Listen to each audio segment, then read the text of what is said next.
Stephanie Geyer suffers from a disease that doctors don't really understand. It's frontotemporal dementia, or FTD. As you saw, it can produce bizarre behavior. It's a dementia that can be more cruel than Alzheimer's because it strikes people in the prime of their lives. Doctors at Lou Ruvo Center for Brain Health in Las Vegas are searching for a treatment. For the families, it's an exhausting journey. If you run into Stephanie Geyer, prepare to be love-bombed. I love you also. I love you. I love you all. After 47 years together, Stephanie and George Geyer's daily life is pretty much the same. A mid-morning visit to a Capriati's in their Summerlin neighborhood is part of that. That's the cold turkey, and I love you all. We love you. I love you all. Stephanie was diagnosed with frontotemporal dementia, a disease that attacks the parts of the brain that control personality or speech, or both. I love you all.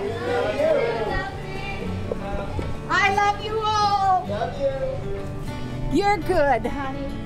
She's always been happy, cheerful, friendly, social, fun-loving, a little bit ditzy, but I thought that was adorable.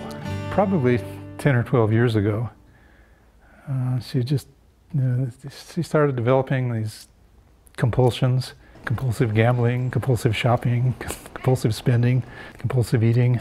I thought she was going crazy or something, but I did some research and came across frontotemporal dementia, and as soon as I saw that, this is what she has. Stephanie's case is really unique in the sense that it's really brought out this personality, this really kind and caring and loving personality that she probably always was, but it's really become exaggerated. She'll go around giving people money, or she'll go around telling people that she loves them. It's sort of a unique case in sort of revealing this underlying, just compassionate personality. Thank you, Miss Stephanie. No, that's yours. No, you take it today. But at some time it just becomes overwhelming in terms of her ability to control her emotions. She's hugging people that she doesn't even know. She's giving out money to people, strangers on the street. It's sort of this disinhibited personality. Dr. Aaron Ritter and others at the Cleveland Clinic Lou Ruvo Center for Brain Health in downtown Las Vegas are working to understand what causes FTD. What they do know is it isn't Alzheimer's. Dr. Ritter showed us two brain scans. The top is a 55-year-old man with FTD. The bottom scan is a 75-year-old with Alzheimer's. The bright orange, yellow, and red show where the brain activity is. We see very little activity of any of the cells in the front part of the brain. As opposed to this scan down here, as we're looking at a patient with Alzheimer's disease, we can see a lot of activity in the front part of the brain. So we see these nice bright colors. Simply put, Alzheimer's steals memories, FTD steals who we are. That's really sort of the tragedy of FTD, is that people lose their sort of personality and sort of the way they behave and their manners. And the outcome is always death. He came home and he said, I went to speak tonight, but the words wouldn't come out. Beecher Trail was also diagnosed with FTD. The disease is the #1 form of dementia in people under 60. In hindsight, Nancy Trail had suspected something was wrong with her husband since he was in his early 50s.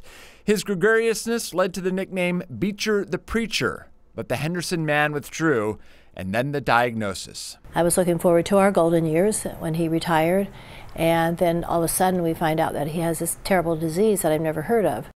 Can you say something? Me?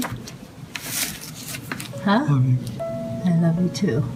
That was good reading. Those obsessive behaviors became worse to the point of brushing his teeth every time he walked in the bathroom, using mouthwash, leaving things, all of his combs, everything, on the floor or on the sink. So it just kind of became messy. He would reach over and take somebody else's food and not think anything of it. So he really kind of became more childlike. I became more the mother, and he was oblivious to most of it. But even as Beecher's brain began to shut down, something happened. Nancy took him to a watercolor class near their Henderson home, and this man who never painted before began painting. and his artwork got the attention of his doctors. Part of our theory is that the frontal lobes inhibit some of our behavior, right? So there's something that's sort of keeping a cap on for whatever reason, and with this disease, it sort of disinhibited his underlying behavior. This was Beecher's last painting. He died in 2016. There are 20 to 30,000 new cases of FTD diagnosed every year, even more we don't know about because it's either not reported or misdiagnosed as mental illness. For the very first time, we're going to be involved in an FTD consortium that hopes to bring some clinical trials, getting enough people enrolled in clinical trials that we can start to find meaningful treatments for these diseases. I'm sure it'll get worse in the future, but I don't dwell on that. Stephanie's vocabulary is down to a few hundred words. Her only other form of communication is the piano. You come and go get those things. You want me to get that? I'll get that. I don't do it, but I think you're all going. There is no treatment for Stephanie, and no one knows how long she has. Her world is shrinking, but there are truths that Stephanie still knows. This is my place, my husband that I love, George, that I love. This is my 47 years. FTD has more of a genetic component to it than Alzheimer's, so it's more likely to be passed down from parents to their children. If you'd like more information on research and resources, we've attached links to this story on fox5vegas.com.